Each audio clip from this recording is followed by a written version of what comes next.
Ini merupakan garam krosok yang kaya akan manfaat. Pada video kali ini, kita akan sharing ke teman-teman beberapa cara menggunakan garam krosok, baik itu untuk tanaman dan juga ikan yang kita pelihara di rumah.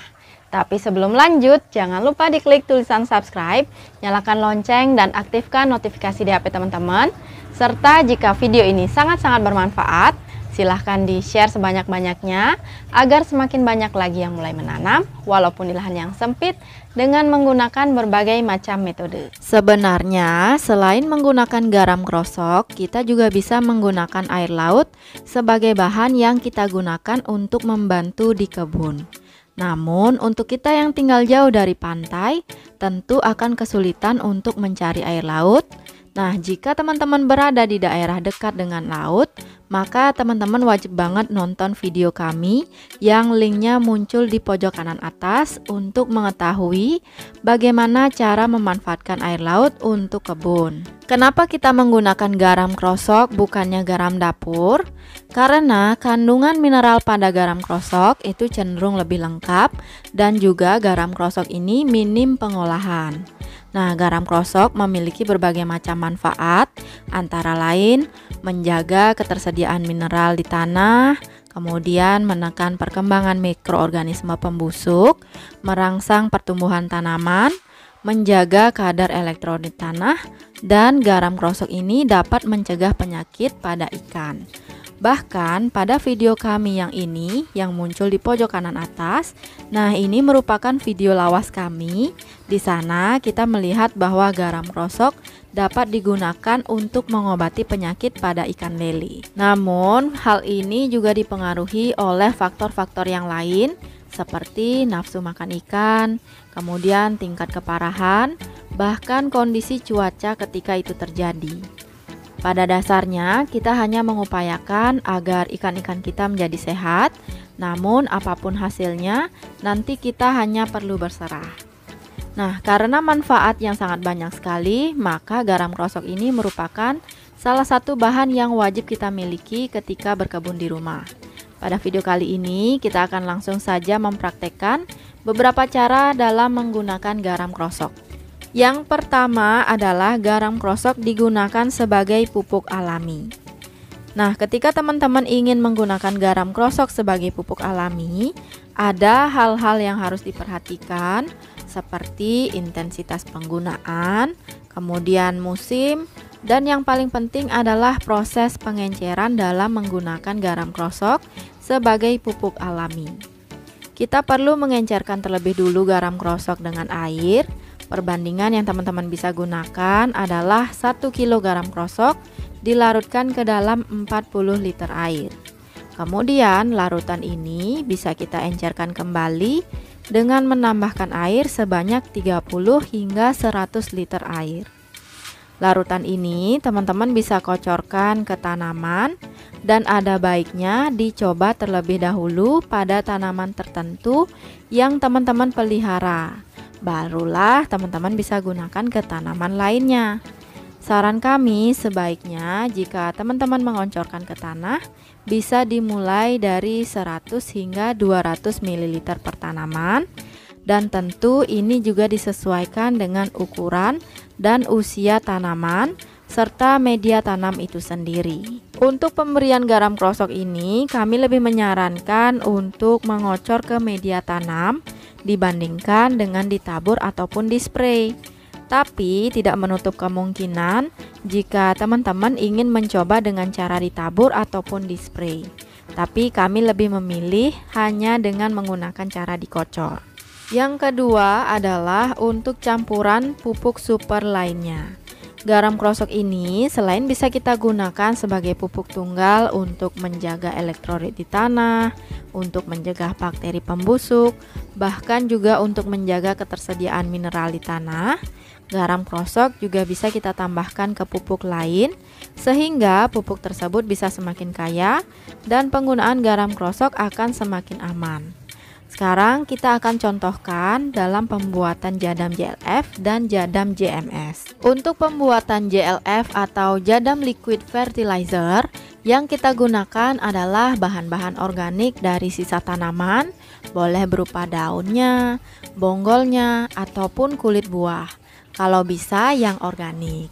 Kemudian teman-teman juga membutuhkan mikroorganisme lokal, dan untuk jadam, mikroorganisme lokal yang biasa digunakan yaitu adalah yang berasal dari tanah humus atau tanah yang ada di hutan bambu yang letaknya di dekat daerah perakaran, boleh juga dengan daun-daun keringnya. Kemudian juga kita memerlukan air, dan dalam pembuatan jadam JLF, teman-teman juga bisa menggunakan bahan-bahan tambahan lain seperti pasir malang, sekam bakar, cangkang telur, bahkan tanah-tanah yang berasal dari tanaman lain yang teman-teman pelihara di rumah dan dipelihara secara organik. Teman-teman juga bisa menambahkan kompos, bahkan juga jakaba. Penambahan garam krosok dalam pembuatan jadam JLF ini akan memperkaya mineral-mineral yang nantinya dihasilkan dalam pembuatan jadam. Caranya sangat sederhana. Teman-teman hanya perlu memasukkan semua bahan-bahan yang kita miliki ke dalam suatu wadah ember. Kemudian kita bisa tambahkan air hingga 2 kali lipat dari ketinggian bahan-bahan yang sudah kita masukkan tadi ke dalam ember. Dan disinilah kita bisa menambahkan garam krosok sesuai dengan kebutuhan. Nah, ini merupakan jadam JLF yang kami miliki, dan ini sudah biasa kami gunakan dan berisi banyak sekali campuran bahan. Nah, ketika teman-teman baru membuat jadam JLF, dibiarkan jadamnya selama 7 hari. Dan jika ingin menambahkan bahan-bahan organik, maka kita tinggal tambahkan lagi ke dalam campuran jadam yang sudah kita punya dan ditunggu lagi selama 7 hari. Setelah 7 hari, barulah kita bisa gunakan sebagai pupuk kocor ataupun pupuk spray dengan perbandingan 1:30. Kita gunakan 1 minggu sekali, dan akan sangat bagus sekali jika teman-teman menggunakannya untuk media tanam yang baru saja dipersiapkan untuk memperkaya media tanam tersebut. Teman-teman gunakan sebagai pupuk kocor ataupun pupuk spray, bisa digunakan 1 minggu sekali, dan kami tetap menyarankan untuk dicoba terlebih dulu. Untuk video lengkap pembuatan jadam JLF, teman-teman nanti bisa klik link yang akan muncul di pojok kanan atas. Kemudian untuk pembuatan JMS atau jadam microbial solution, teman-teman membutuhkan 1 bagian leaf mold atau tanah hutan, 1 hingga 2 bagian sumber karbohidrat, 1 liter air. Kemudian juga teman-teman bisa menambahkan tanah, buah ataupun daun sebanyak 1 hingga 2 gram dan 1 gram garam krosok. Campuran ini teman-teman bisa biarkan selama kurang lebih 1 hingga 3 hari, dan sebaiknya teman-teman melakukan pengecekan setiap harinya, karena ketika nanti teman-teman melihat sudah banyak busa yang terbentuk, maka itulah puncak dari keberadaan bakteri, dan jadam ini harus habis digunakan pada saat itu juga, atau bisa disimpan paling lama 12 jam setelah puncak. Nah, teman-teman bisa mengaplikasikan JMS untuk lahan yang akan ditanami tanaman ataupun juga untuk lahan yang sudah ditanami oleh tanaman. Untuk 1 bagian jadam, kita bisa encerkan menggunakan 10 bagian air, kemudian kita kocor sebanyak 100 hingga 200 ml per tanaman. Dan sebaiknya dilakukan uji coba terlebih dulu, mengingat kondisi media tanam masing-masing itu berbeda-beda, sehingga penting bagi kita untuk melakukan uji coba terlebih dulu agar kita mengetahui apakah pupuk yang kita buat ini sudah sesuai dengan kondisi kita atau belum.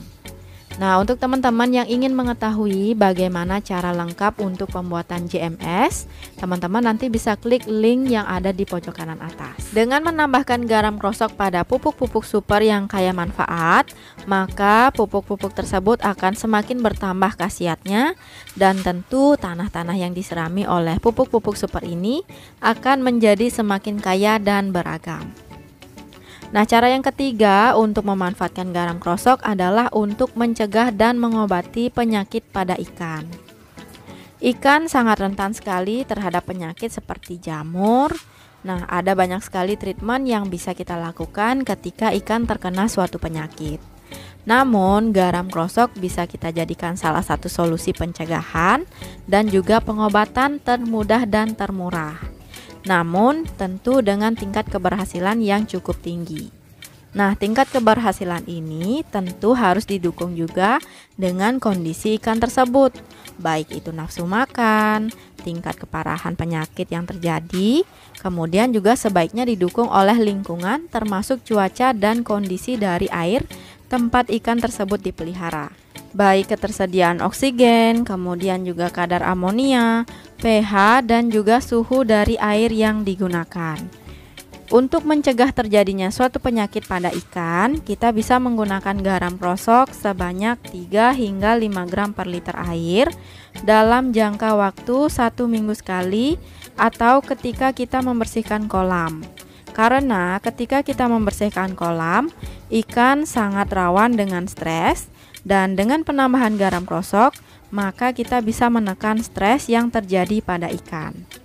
Kemudian untuk pengobatan khusus untuk ikan yang berjamur, kita bisa menggunakan 10 gram garam krosok per liter air, dan ada baiknya kita melakukan pemisahan antara ikan yang sakit dan yang sehat untuk mencegah terjadinya penyebaran yang lebih luas. Nah, untuk pemberian garam krosok ketika ikan terkena penyakit, ada baiknya ditambahkan sebanyak 10 gram per liter air, tetapi teman-teman bisa membaginya menjadi beberapa bagian. Hal ini bertujuan untuk mencegah terjadinya stres akibat perubahan kondisi air pada kolam secara signifikan.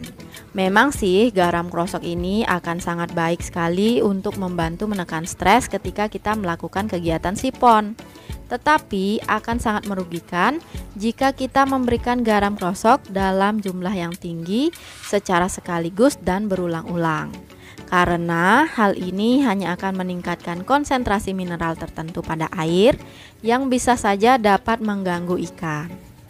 Pemberian garam krosok ini juga boleh kita lakukan ketika persiapan air sebelum melakukan proses tebar ikan. Itu dia tadi beberapa cara yang bisa kita sharing ke teman-teman untuk menggunakan garam krosok, baik itu untuk tanaman di kebun dan juga ikan yang kita pelihara. Semoga video ini bermanfaat. Terima kasih sudah menonton. Sampai jumpa di video-video kami selanjutnya.